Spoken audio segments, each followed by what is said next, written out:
আসসালামু আলাইকুম ভিউয়ার্স, আশা করি ভালো আছেন। আজকের ভিডিওতে আমি ইনড্রপ রেজিস্ট্যান্ট নিয়ে কথা বলবো। অর্থাৎ ফায়ার অ্যালার্ম সিস্টেমে আমরা যে সাউন্ডার বা স্টোভ ইউজ করি, সেই নোটিফিকেশন অ্যাপ্লিকেশন মানে আমাদের সাউন্ডার উইথ স্টোভ যে ব্যবহার করি, সেই সাউন্ডার এবং স্টোভে ইনড্রপ লাইন ব্যবহার করতে হয়, মানে ইনড্রপ রেজিস্টার। এখন এটা কেন ব্যবহার করতে হয়, এটা কিন্তু এনএপি গাইডলাইনে বলা আছে, এটা ব্যবহার করতে হবে। এনএপি গাইডলাইনে ওরা কি বলেছে? ওরা বলেছে আমার ফায়ার অ্যালার্ম সিস্টেমে প্রত্যেকটা অ্যাড্রেসেবল নন অ্যাড্রেসেবল ডিভাইসের জন্য ইন্টিগ্রেটিভ মনিটরিং ডিভাইস ইউজ করতে হবে।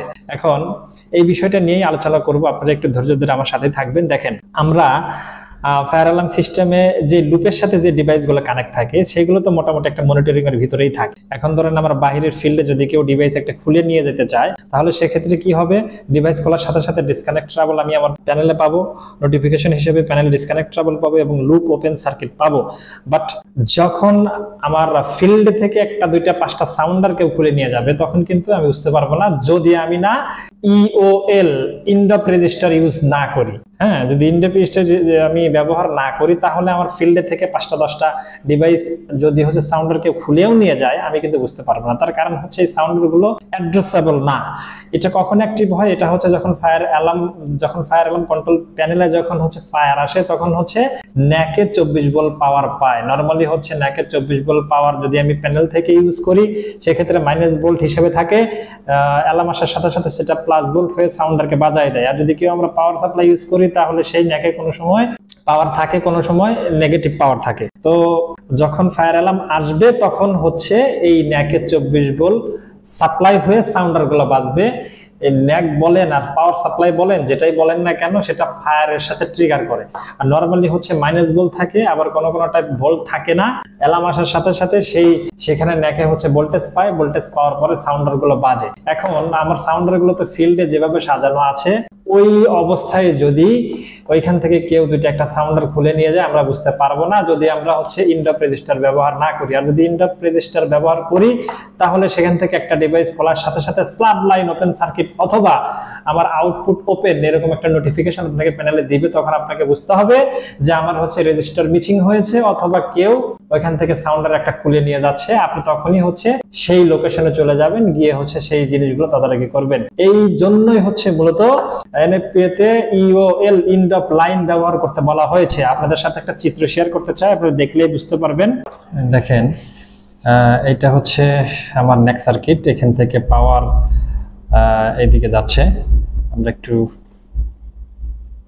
ফুল দেখে নেন জিনিসটা, একটু ভিউটা দেখে নেন। এইটা আমার নেক সার্কিট।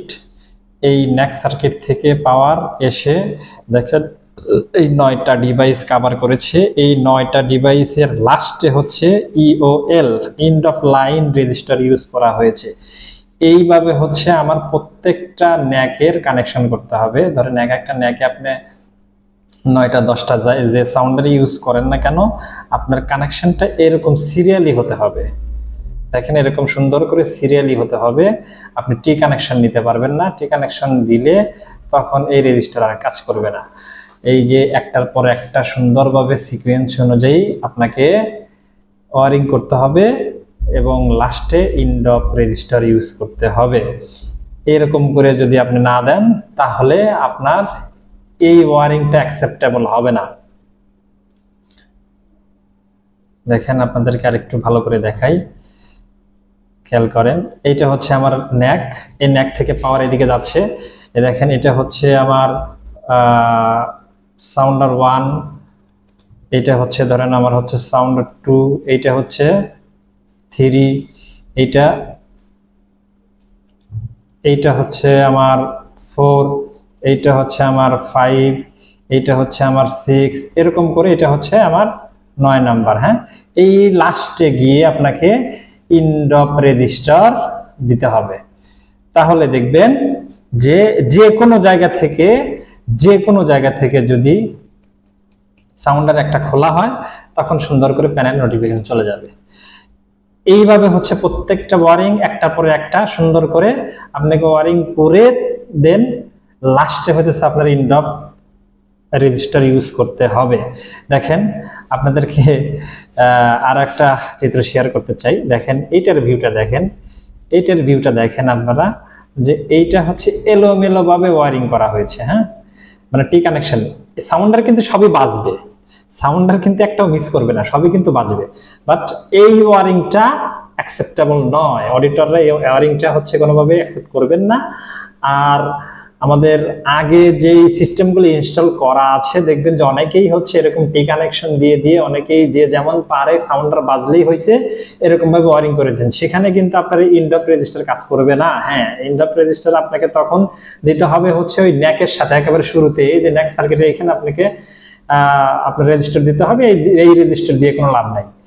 যে ইন্টিগ্রেটিং মনিটরিং ডিভাইসের কথা বলা হয়েছে সেখানে এই যে ন্যাকে রেজিস্টার দিলে কোনো লাভই নাই। এখান থেকে ফিল্ড থেকে একটা সাউন্ডার খুলে নিলে কোনো নোটিফিকেশনই আসবে না। অতএব এই ওয়ারিংটা হচ্ছে নট অ্যাকসেপ্টেবল।